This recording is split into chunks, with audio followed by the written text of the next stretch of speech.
مالی امداد کی، اور اس کے علاوہ مختلف حکومتوں میں پاکستان کے وزرائے اعظم نے دورے کیے چائنا کے، اور آپس کے تعلقات کو مضبوط بنایا۔ موجودہ دور میں سب سے جو بڑا پاکستان اور چین کے درمیان منصوبہ ہے وہ اس کو سی پیک کا منصوبہ کہا جاتا ہے۔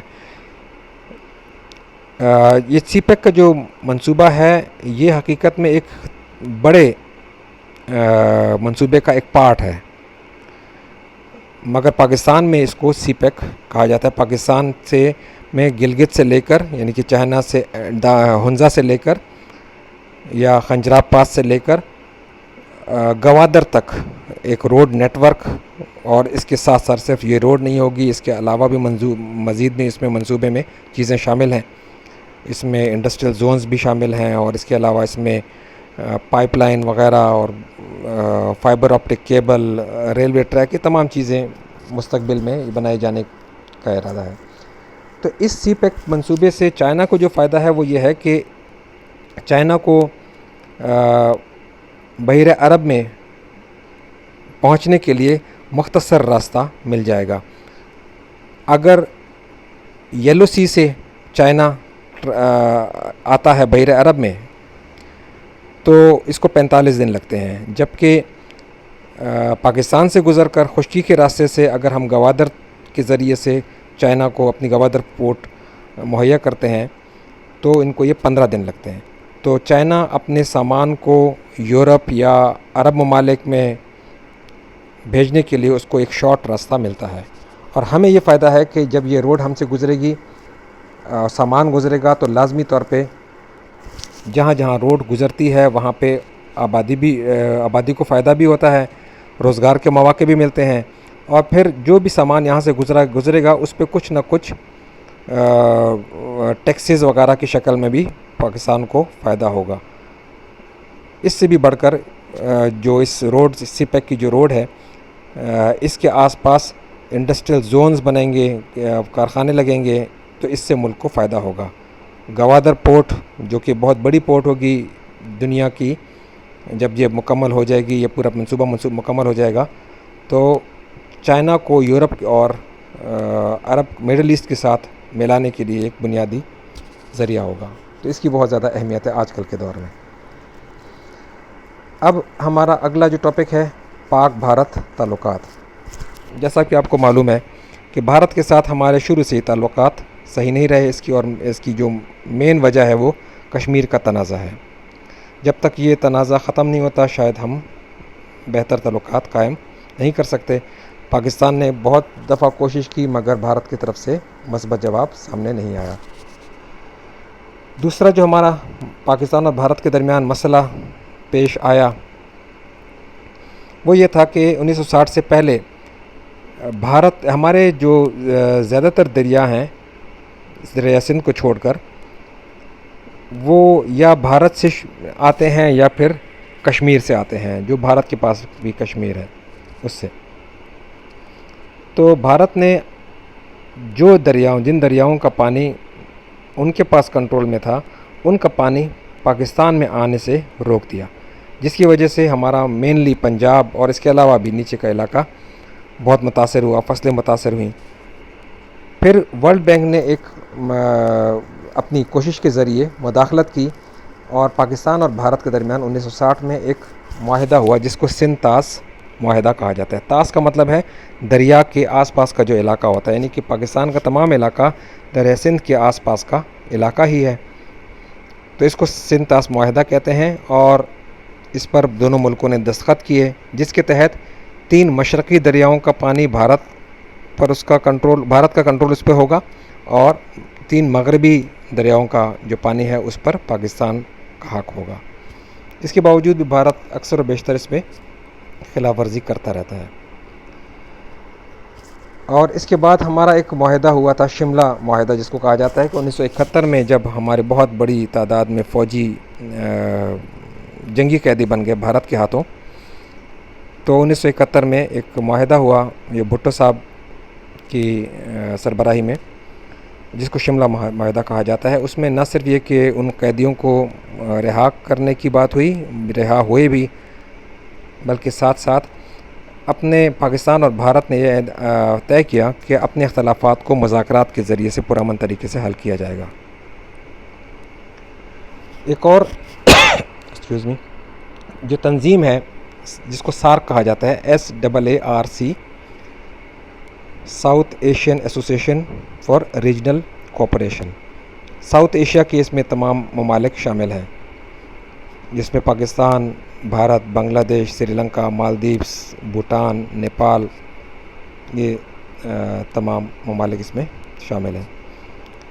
تو 1986 میں اس کا ایک سربراہی، جس میں سربراہ شرکت کرتے ہیں، اجلاس بھارت میں منعقد ہوا، اور کوشش کی گئی کہ اپنے آپس میں یہ تمام ممالک جو ہیں آپس میں تعاون کو بڑھائیں، مگر کوئی خاص نتیجہ نہیں نکلا۔ 1988 میں چوتھی سارک سربراہی کانفرنس ہوئی، جس میں پاکستان اور بھارت کے وزرائے اعظم یعنی کہ بے نظیر بھٹو اور اس وقت بھارت کے جو وزیر اعظم تھے راجیو گاندھی، انہوں نے ان کو ملنے کا موقع ملا۔ اس میں ایک معاہدہ ہوا جس کے تحت یہ دونوں ممالک پاکستان اور بھارت ایک دوسرے کی نیوکلیئر مراکز پر حملہ نہیں کریں گے کسی بھی صورت میں، جنگ ہو یا کوئی بھی صورت ہو۔ 1990 میں کچھ بہتری آئی، پاکستان اور بھارت کے درمیان تجارت بھی ہوئی، لوگوں کے آپس میں آمد و رفت بھی ہوئی، مگر اس سے بڑھ کر اور کچھ نہیں ہو سکا، اور مین وجہ جو ہے وہی کشمیر کا ہے، کی وجہ ہے کہ بھارت جو ہے اب کشمیریوں کو ان کا حق رائے دہی دینے کے لیے تیار نہیں ہے، اور پاکستان کا یہی مطالبہ ہے، اور کشمیر کے سلسلے میں اقوام متحدہ کی سلامتی کونسل کی قراردادیں بھی ان کے حق میں منظور ہو چکی ہیں، مگر بھارت اس پر عمل درآمد نہیں کرا تھا۔ پھر 2001 میں جب پاکستان میں مشرف کی حکومت تھی، جنرل مشرف کی، اور بھارت میں اٹل بہاری واجپئی کی حکومت تھی، تو آگرہ کانفرنس ہوئی، مگر اس میں بھی کوئی نتیجہ خاص نہیں نکل سکا۔ پھر اس کے بعد 2004 میں سارک کانفرنس میں بھی صدر وہی ہمارے مشرف صاحب تھے، مذاکرات ہوئے وزیر اعظم بھارت کے ساتھ، اور یہی طے کیا گیا کہ اب آپس میں مذاکرات کو آگے بڑھایا جائے گا۔ پھر اب جو ہے کرتارپور راہداری کے بعد یہ ایک امید ایک بندھی تھی کہ ہو سکتا ہے کہ کرتارپور راہداری، جس میں سکھ برادری کے لیے ان کا مذہبی مقام بنایا جائے گا، اور جس کے ذریعے دونوں ملکوں کے درمیان تعلقات بہتر ہو سکتے ہیں۔ جب امید ہی رکھی جا سکتی ہے کہ کرتارپور راہداری ہمارے دونوں ملکوں کے درمیان بہتر تعلقات کا شاید باعث بن جائے۔ اب ہے پاک ایران تعلقات۔ ایران وہ ملک ہے، پہلا ملک ہے جس نے پاکستان کو سب سے پہلے تسلیم کیا، اور دونوں میں جو مشترکہ چیزیں ہیں، کچھ ہماری تاریخی مماثلت بھی ہے، کلچرل بھی ہے، مذہبی ہے، ہماری بارڈرز بھی ایک ساتھ لگتی ہیں ایک دوسرے کے ساتھ، پڑوسی بھی ہیں، تو یہ ہم آپس میں ایک دوسرے کے ساتھ بہت سارے رشتوں میں منسلک ہیں۔ 1949 میں پاکستان کے وزیر اعظم لیاقت علی خان نے ایران کا دورہ کیا، جس کے جواب میں اس وقت جب شاہ ایران ہوتے تھے، جب ایران میں بادشاہ تھی، انہوں نے 1950 میں پاکستان کا دورہ کیا، اور تجارتی روابط ہمارے آپس میں قائم ہوئے۔ اچھا، ایران اور پاکستان جو تھے، تجارتی اور ثقافتی سمجھوتے کرنے کے بعد انہوں نے ضروری سمجھا کہ دفاع کے شعبے میں بھی تعاون ہو، دفاع یعنی کہ ڈیفنس میں۔ یہ آپ لوگ ذہن میں رکھیں کہ اس وقت بھی پاکستان امریکہ کا ایک اتحادی تھا، اور اس وقت ایران جو تھا وہ بھی اتحادی تھا، ابھی تو نہیں ہے، مگر اس وقت شاہ ایران کے دور میں امریکہ کا اتحادی تھا۔ تو چونکہ دونوں ملک امریکہ کے ساتھ اتحادی تھے، تو ان کے آپس میں مزید تعلقات بہتر ہو گئے، اور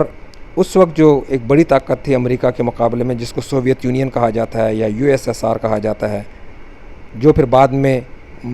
مختلف ریاستوں میں تقسیم ہو گیا، مختلف ملکوں میں تقسیم ہو گیا، اور اب وہ صرف روس کی شکل میں واقع ہے، موجود ہے، سوویت یونین نہیں ہے۔ تو اس وقت جو سوویت یونین تھا وہ بہت بڑی طاقت تھا، اور امریکہ کو اس سے خطرہ محسوس ہوتا تھا، اور وہ چاہتا تھا امریکہ کہ سوویت یونین اپنے اثرات کو مختلف علاقوں تک نہ بڑھائے۔ تو امریکہ کی پشت پناہی میں ایک معاہدہ ہوا جس کو کہا جاتا ہے بغداد پیکٹ یا معاہدہ بغداد، جس میں پاکستان، ایران، ترکی، عراق اور برطانیہ یہ ملک شامل تھے۔ یہ دفاعی معاہدہ تھا اور اس کا مقصد یہ تھا کہ اگر ان ملکوں میں سے کسی پر بھی سوویت یونین کوئی مداخلت کرتا ہے یا حملہ کرتا ہے تو یہ سارے ملک مل کر سوویت یونین کا مقابلہ کریں گے۔ 1958 میں پھر جب عراق میں انقلاب آیا اور وہاں پہ حکومت تبدیل ہو گئی، جو کہ جب تبدیلی کے بعد وہ امریکہ کی حامی نہیں رہی، تو عراق اس معاہدے سے باہر نکل گیا۔ اس معاہدے کا نام تبدیل ہو گیا جس کو سینٹو کہا جاتا ہے، سینٹرل ٹریٹی آرگنائزیشن۔ تو اس دفاعی معاہدے کے نتیجے میں بھی پاکستان اور ایران ایک دوسرے کے ساتھ مزید قریب آ گئے۔ ایران نے ہمیشہ مسئلہ کشمیر پر بھی پاکستان کے موقف کی حمایت کی ہے، پہلے بھی اور ابھی بھی، اور جو بھارتی مظالم ہوتے ہیں کشمیری مجاہدین پر، اس کی ہمیشہ مخالفت بھی کی ہے۔ 1965 اور 71 کی جنگوں میں بھی ایران پاکستان کے ساتھ رہا، انہوں نے ساتھ دیا ہر لحاظ سے، سیاسی، اخلاقی، اقتصادی، فوجی امداد بھی دی۔ بنگلہ دیش بھی جب وجود میں آیا تو جب تک پاکستان نے اس کو تسلیم نہیں کیا، الگ ملک کی حیثیت سے ایران نے بھی تسلیم نہیں کیا۔ ایک اور جو معاہدہ ہوا شاہ ایران کے دور میں ہی 1964 میں، جس کو معاہدہ استنبول کہا جاتا ہے، یہ 3 ممالک پاکستان، ایران اور ترکی کے درمیان یہ معاہدہ ہوا، اور اسی معاہدے کے نتیجے میں ایک آرگنائزیشن بنی جس کو RCD کہا جاتا ہے، ریجنل کوآپریشن اینڈ ڈیولپمنٹ، علاقائی تعاون برائے ترقی، اور اس میں یہ تینوں ملک شامل تھے۔ اب اس کا نام تبدیل ہو گیا ہے، اس کو اب ECO یا اقتصادی تعاون کی تنظیم کہا جاتا ہے، اکنامک کوآپریشن آرگنائزیشن، اور اس کی جو تعداد ہے اب زیادہ ہے، بڑھ گئی ہے، اب 10 تعداد ہے۔ اس میں افغانستان بھی ہے، تاجکستان بھی ہے، کرغزستان بھی ہے، قزاقستان بھی ہے، اس طرح سے سینٹرل ایشیا کے ممالک بھی ہیں، تو یہ تعداد اب 10 ہے۔ پاکستان نے پھر جب 1979 میں جب انقلاب آیا، شاہ کی حکومت کو ختم ہو گئی اور اسلامی انقلاب آیا، تو پاکستان نے ان کی نئی حکومت کو تسلیم کیا اور ہر شعبے میں تعاون کو مزید وسعت دی۔ اس کے بعد پھر سن 2000 میں صدر پاکستان نے ایران کا دورہ کیا اور مختلف شعبوں میں تعاون کو مزید فروغ دینے کے لیے ضروری اقدامات اٹھانے کا اعادہ کیا، یعنی کہ اپنی نیت کا اظہار کیا۔ 2013 میں صدر پاکستان نے ایران کا دورہ کیا، یہ زرداری صاحب تھے، انہوں نے دورہ کیا۔ اس دوران میں ایران سے پاکستان کے ذریعے بھارت تک گیس پائپ لائن منصوبے کا جائزہ لیا گیا، اور وہ گیس پائپ لائن ایران نے اپنے حصے تک پھر بنا بھی لی، مگر پاکستان کی طرف سے ابھی تک اس کو کمپلیٹ نہیں کیا گیا۔ یہ سستی گیس کا ایک بہت آسان ذریعہ ہے پاکستان کے لیے،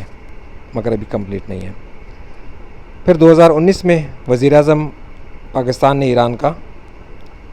دورہ کیا، یہ عمران خان کے دور کی بات ہے، اور اس میں وزیر اعظم پاکستان اور ایرانی صدر کے درمیان ملاقات بھی ہوئی۔ سرحدوں پر سیکیورٹی، جو کہ ایک ہمارا بہت بڑا مسئلہ ہے ہر حوالے سے، اسمگلنگ کے حوالے سے بھی سیکیورٹی کا مسئلہ ہے، دہشت گردی کے حوالے سے بھی مسئلہ ہے، تو سیکیورٹی کے لیے مشترکہ فوج بنانے اور دہشت گردی کے مسئلے سے نمٹنے، تجارتی تعلقات کو مزید فروغ دینے کے اور گیس پائپ لائن کے منصوبے کے اقدامات پر اتفاق کیا گیا اس دورے میں، جو 2019 میں ہوا۔ اگر یہ منصوبہ ہو جاتا ہے مکمل تو پاکستان کو توانائی کے جو مسائل ہیں وہ کافی حد تک حل ہو جائیں گے۔ اگلا جو ٹاپک ہے وہ پھر پاکستان افغانستان تعلقات، وہ اگلے لیکچر میں ہم کریں گے۔ شکریہ۔